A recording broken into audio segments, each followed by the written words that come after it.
Eleições 2022. Seu voto levado a sério pelo Grupo CIOF. Agora sim, de volta. A TV Plan segue nessa quarta-feira com a série de entrevistas com os candidatos a deputado federal e estadual que representam Poços de Caldas nas eleições 2022. Bom, conforme ficou definido, as entrevistas serão por ordem alfabética dos nomes, iniciando pelos candidatos a deputado federal. Bom, todos os candidatos já foram confirmados e confirmaram presença.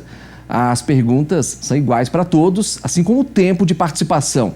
No final de cada entrevista, o candidato terá 1,5 minutos para as considerações finais. Nós iremos reapresentar hoje ainda essa entrevista de há pouco no Plantão 47. Hoje eu recebo o candidato a deputado federal pelo Partido Novo, André Vilas Boas, é o convidado de hoje. Boa tarde, André. Muito obrigado por participar desse momento tão importante para a nossa cidade. Bem-vindo ao Plantão. Obrigado, Paulo. É um prazer estar aqui. Eu acho que é a minha primeira vez na TV Plan.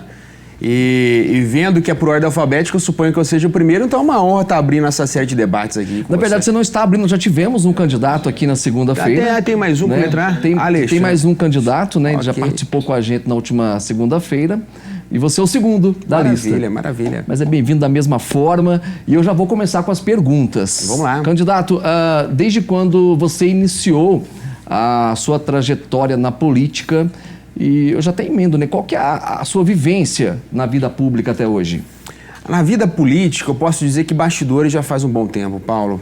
Eu era afiliado ao PSDB quando o PSDB era o partido que era conhecido por ser oposição ao PT. O PSDB era a direita brasileira. E fui filiado até 2017. Então, a vida de bastidor, eu tive uma vivência boa de acompanhar grandes políticos. E me desfiliei após o escândalo do Aécio Neves, o PSDB deixou de ter aquela representatividade. Foi quando, em 2020, eu me filiei ao Partido Novo. Uma informação que poucos sabem, mas eu fui convidado a ser candidato a prefeito em 2020 pelo Partido Novo. Eu tinha 26 anos na época, mas a gente entendeu que não era o momento porque a campanha estava muito em cima, não daria tempo de fazer um bom trabalho. Mas desde então, eu comecei a preparação para a candidatura a deputado federal. Me tornei representante do Partido Novo em todo o sul de Minas, construindo bases e ampliando o partido. Muitas vezes, nessa questão partidária, nós levávamos demandas ao governo do estado, que prontamente nos recebia. O governo municipal, por exemplo, do Sérgio Azevedo, nunca tinha ido até a cidade administrativa se sentar com secretários de estado e fazer essa ponte. Em 2020, nós levamos ele. Levamos o vice-prefeito, levamos o secretariado, e rendeu frutos.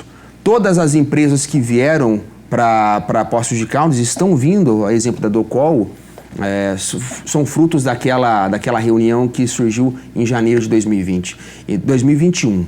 Então, eu tenho muito orgulho de dizer que a minha trajetória política, por mais que eu nunca tenha tido um cargo de mandatário, é uma trajetória que já rendeu frutos. Muito bem. O que te motivou a colocar o nome e concorrer ao cargo de deputado federal nessas eleições, André? Eu não havia pensado em ser candidato, não, Paulo. Nunca pensei em ser candidato. Adoro política, adoro estudar política, mas em 2020 me chamaram para ser candidato a prefeito, eu acabei não sendo. E a partir de então, houve um grupo grande de pessoas que começaram a me incentivar. Então, por entender que existia o apoio, que existiam pessoas que acreditavam, que acham que eu realmente posso fazer diferença, não só para Poços, como para todo o sul de Minas, sentei com a família, conversei. Lá em casa nós temos essa tradição, né, de ouvir pai e mãe. E com o apoio de todos, a gente decidiu seguir em frente e aceitar esse desafio. Muito bem. Quais são as propostas voltadas para a área da saúde pública que possam beneficiar os Poços caldenses? Saúde pública é um desafio tremendo. Eu acho que de todas as pastas, a pasta de mais difícil gestão é a saúde pública. Em Poços de Caldas, por exemplo, o orçamento da saúde pública é 1/3 de todo o orçamento do município. Ou seja, né, aqui nós temos, por exemplo, 15 pastas: obras, educação, serviço social, assistência social, e a saúde sozinha ocupa 1/3 do orçamento. Porque a saúde, ela realmente, né, é algo que a população demanda, o Estado tem que garantir sim, porque é um direito do cidadão, mas é caro, é custoso, e a gerência disso é difícil. A gestão fica muito concentrada da saúde, Paulo, no município. Os hospitais são municipais, as UPAs são municipais, os postos de saúde são municipais, mas como que um deputado pode ajudar? Uma questão que está sendo debatida há muito tempo e que não sai do papel, se chama Pacto Federativo. que é justamente, hoje em dia você compra um pacote de arroz, metade dele é imposto, vai para Brasília esse imposto para ter que voltar para o município. Peraí, se você comprou aqui, deixa esse dinheiro já em Poços de Caldas. O Pacto Federativo é para isso, deixar o dinheiro onde o cidadão paga imposto. Então, essa questão do dinheiro ir para Brasília, para voltar para o estado e voltar para o município, ela acaba. Então, a gente consegue concentrar mais dinheiro na cidade e com mais dinheiro a gente consegue ampliar a nossa gestão da saúde. E isso tudo é uma questão que envolve um deputado federal, porque é lá no Congresso que é votado. Eu acho que sem dúvida, é o principal ponto a ser debatido, porque ajuda a saúde, como todas as outras áreas também. Muito bem. De acordo com os dados do Cadastro Geral de Empregados e Desempregados, né, o CAGED, Poços de Caldas é a terceira cidade que mais gerou emprego no sul de Minas. Ela fica atrás apenas de Varginha e Extrema também. Extrema é um ponto fora da curva, né? Sim. Até pelo número de habitantes ali, é uma cidade fora da curva, e existe literalmente. Existe tributário lá também. Exatamente. Se for eleito, candidato, como que o senhor pretende fomentar as oportunidades e gerar mais empregos aqui na nossa cidade? Consequentemente, né? Acho que quando tem geração de emprego numa cidade polo como Poços, acaba, né, beneficiando a microrregião também. Aí, Paulo, você levantou a bola para eu chutar. Porque as minhas duas bandeiras é a geração de emprego e educação profissionalizante. Educação de base, né? Educação básica e profissionalizante. Sem dúvida alguma, esses avanços que os números provam, né? Geração de emprego em Poços de Caldas, tem sim participação do município, mas é o que está acontecendo em todo o estado de Minas Gerais. O governador Romeu Zema trouxe mais de 200 bilhões de investimento aqui. Isso o que significa? Empresas vindo para Minas Gerais, se instalando e, obviamente, gerando emprego. Então, é potencializar isso, tornando um ambiente mais fácil, mais favorável para empresas virem, porque hoje a gente perde para São Paulo. São Paulo tem uma alíquota de imposto geral mais baixa que Minas Gerais. Compensa para o empresário ir para São Paulo e não vir para Minas. Então o deputado tem que brigar por isso, deixar equânime essa tributação para Minas se tornar mais competitiva e trazer mais empresas. E somado a isso, Paulo, as pessoas acham que é só trazer uma empresa que está resolvido. Muitas empresas não vêm para Poços de Caldas, sabe por quê? Porque ela olha o mercado de trabalho e não tem pessoas com mão de obra especializada para trabalhar naquela empresa. Hoje a gente tem muito curso técnico, vaga sobrando, mas totalmente desalinhada com a necessidade do mercado. A gente tem que ver o que essas empresas precisam, abrir cursos técnicos alinhados com essas necessidades para a gente conseguir fazer essa pessoa que está desempregada ou querendo um salário melhor, talvez, ter capacidade de trabalhar nessas empresas que estão vindo. Como você faria isso? Através do Sistema S? Seria uma das válvulas de escape? O Sistema S é a solução, porque é descentralizado. Quando você tem a gestão no setor público mesmo, a administração direta, fica muito engessado. Abrir curso para contratar professor é moroso, né, demora. Às vezes você tem que ampliar uma turma, concurso novamente, contratação emergencial, às vezes o Ministério Público bate em cima. Então o Sistema S é uma solução. E eles estão abertos a essa discussão. Né, o Senai, por exemplo, em Poços de Caldas, tradicionalmente gerou muitos cursos profissionalizantes, crianças ali, adolescentes, né, de 15 a 6 anos já no Senai estudando, saem empregado, muitas vezes ganhando mais do que uma pessoa que fez um curso superior. Então o curso técnico hoje é algo que a gente tem que voltar realmente os olhos, dar atenção a isso, investir, porque o resultado é em curto prazo, 1 ano, às vezes a pessoa se forma e já está no mercado de trabalho. Eu tenho mais uma pergunta, candidato, com relação às rodovias federais que cortam Poços de Caldas, sempre, né, matéria de discussão entre sociedade civil, né, na própria esfera política também, um alto índice de acidentes, principalmente na 459, né, que é extremamente complicada.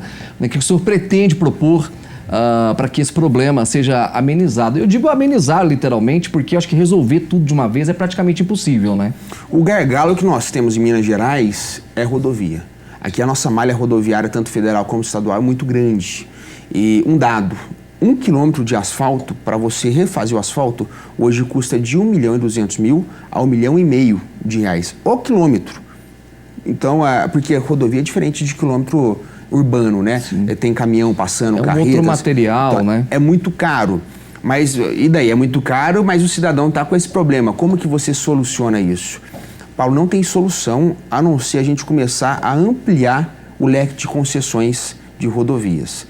Por quê? Você tem que tirar a parte da malha rodoviária que o Estado cuida hoje. O Estado, eu falo Estado, o governo, né? O governo federal ou estadual. Tirar da mão dele, porque ele não está tendo dinheiro para cuidar de tudo, passa um pouco para o privado, que vai administrar através de concessões. Aí sobra menos rodovia para o Estado, o governo federal cuidar, e a gente consegue sim fazer um investimento e melhorar a condição desse asfalto. Você é a favor da privatização. Tá para acontecer aqui na nossa região. Muito grande. Uma área grande, Poço de Itajubá. Sim. É extremamente interessante. Você tem essa visão? Total. Por questão de viabilidade. Não é viável o Estado tentar administrar tudo sozinho. Não é viável do ponto de vista econômico. Não tem dinheiro. Tem gente que fala assim, mas a concessão gera pedágio, não é bom. O ideal é que tudo fosse de graça, mas não existe almoço de graça. Tudo tem um preço, tudo tem um custo. O cidadão paga por isso. Então, se as pessoas não querem que aumente imposto para cuidar da rodovia, a solução realmente é a concessão. Vamos lá, seguindo. Quais políticas fazem parte das suas propostas direcionadas à educação pública? Olha, de novo, hoje tá bom aqui, hein, Paulo? A educação, para mim, de base, tem que ter um olhar clínico hoje em dia. Hoje em dia, para cada R$1 que nós investimos na educação básica, a gente investe 4 na educação do ensino superior. E eu não estou descartando e dizendo que o ensino superior não é importante, não. Mas não adianta você botar uma criança na faculdade, sendo que a base toda dela foi precária, estudando em escolas que não são boas, e ela chega na universidade muitas vezes semi-analfabeta, sem saber escrever direito. Um dado do IBGE, por exemplo, a cada 100 alunos que se formam no ensino médio, terceiro ano do ensino médio, 4 alunos têm condição, ensino adequado em matemática. Olha, a cada 100, só 4 aprenderam matemática em nível suficiente. Isso mostra que a nossa educação está muito precária ainda. Então, o investimento na educação básica hoje é fundamental. E isso um deputado federal, novamente, tem total poder para atuar. Porque as verbas hoje são carimbadas. Se o prefeito aqui fala que ele quer começar a investir mais em educação, muitas vezes ele é vetado por questões legais. Existem percentuais para cada área. Então, o deputado ele tem o poder de mexer nisso lá no Congresso e tornar esse investimento na educação de básica prioridade, né? Não estou falando para esquecer o ensino superior, não. Mas a gente tem que voltar os olhos para as nossas crianças e para os nossos adolescentes. Nós vamos falar de um tema que eu gosto muito, que é mobilidade urbana, né? Também muito presente nas pautas políticas, né? O número de pessoas que utilizam, por exemplo, bicicletas, né? Vem crescendo a cada dia. Né, muitas para trabalhar, outras mesmo para o lazer, né? Contudo, os esforços de grupos ou adeptos à modalidade sempre esbarram nas famosas burocracias. Para melhorar esse setor, o que você pensa em fazer? Qual que é a sua visão com relação à mobilidade urbana, André? Mobilidade urbana em Poços de Caldas, que mora aqui, sabe o problema que é, né? Tem horários que você vai atravessar a Rua Assis ali, você passa 20 minutos preso no trânsito. E, Paulo, esse assunto é um assunto que a gente tem que debater sim, eu debato ele, não fujo dele, mas ele é muito mais municipal do que de um deputado. Né? O prefeito aqui, a gente não vê um plano de mobilidade urbana eficaz, já foi feito estudo, contratadas universidades para apresentarem estudos. E caríssimo, hein? Caríssimos. Caríssimo. Mas a aplicabilidade não existe. Né? O plano diretor influencia totalmente nisso. Aonde a cidade está crescendo para onde? Em qual sentido? Você está construindo onde já está congestionado, você vai botar mais prédios e mais carros nesse local? Então, isso é uma visão do prefeito, uma visão municipal. Um deputado, qual que é o poder que ele tem nisso? É de influência, é influência política mesmo. Brigar, tem voz ativa, mas é uma questão que está muito mais no município do que no âmbito federal. O prefeito e a Câmara também, né? Sim. Tem um peso grande também nessa questão. Tem um peso muito grande. O que você pode melhorar? O que você pensa em melhorar com relação à segurança pública? A segurança pública foi pauta muito pesada do governo Zema, inclusive, que faz parte aí do seu partido, né? Sim.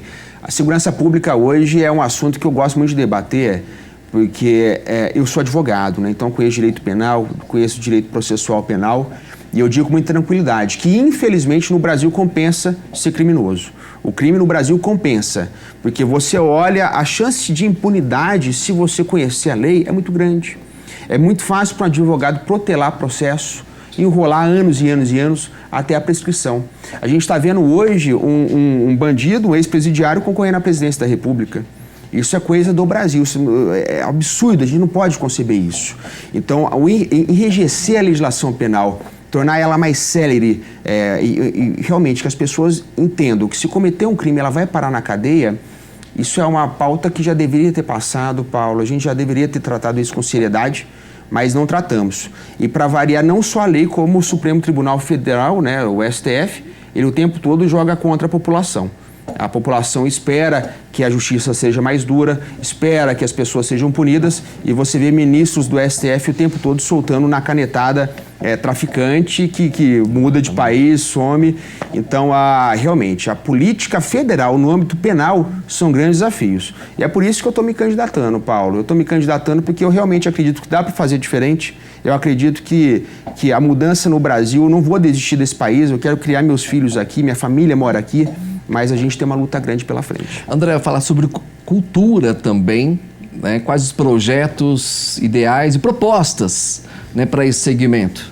Cultura é uma área que é um assunto delicado, porque a cultura, eu era músico quando criança, quando adolescente tinha banda, então amo cinema, amo música, mas a cultura, nós temos que criar mecanismos para tirar o dinheiro daqueles grandes projetos e trazer para os pequenos produtores musicais.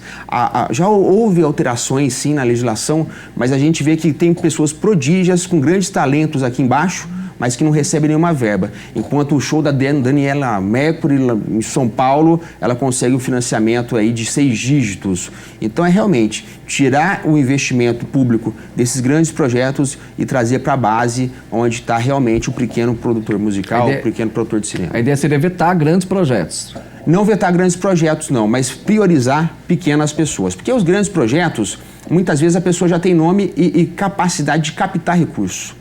A Daniela, não tem dúvida nenhuma que se ela bater na porta de empresa, ela consegue, se o projeto for bom, obviamente, ela consegue financiamento. Agora o cara que está aqui em Poços de Caldas, sonhando em ser um poeta, ele não conhece ninguém, ele não tem porta para bater.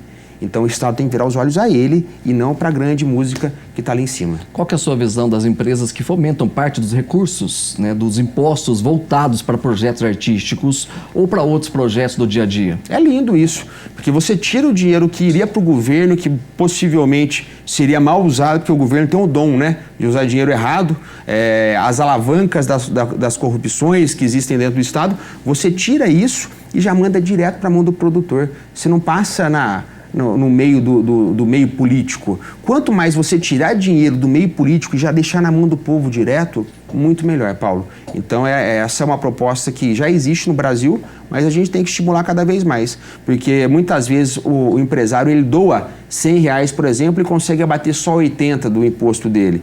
Não é 100% não. Algumas questões têm 100% de abatimento, outras não. Então é realmente tornar isso mais fácil, mais acessível.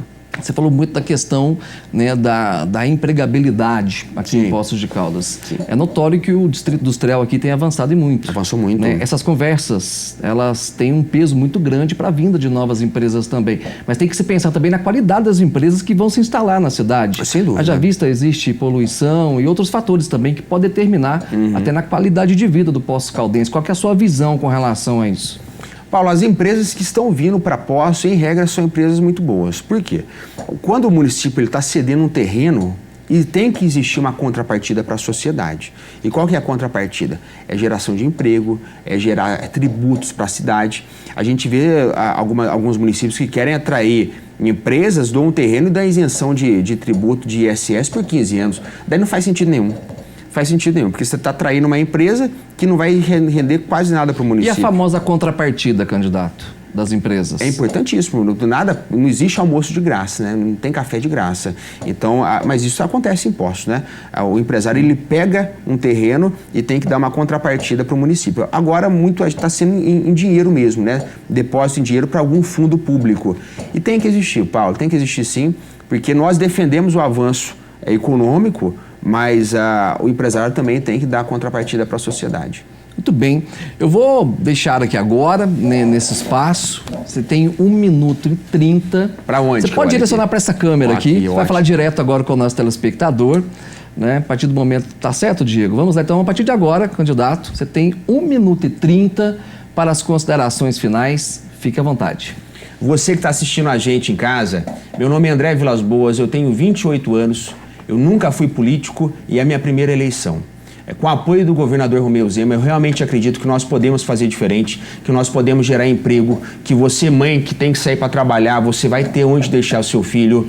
Nós vamos lutar pelo fim da impunidade no Brasil, que hoje nós temos um bandido concorrendo à presidência da República. Então são várias questões que um deputado federal pode atuar. E eu sou de Poços de Caldas, residente aqui. Eu não sou o deputado que você vai votar e nunca mais vai ver na rua. Você vai me ver na rua, você vai poder cobrar o meu trabalho e eu vou estar sempre acessível. Esse é meu compromisso com vocês, de parceria e de luta por Poços de Caldas e região.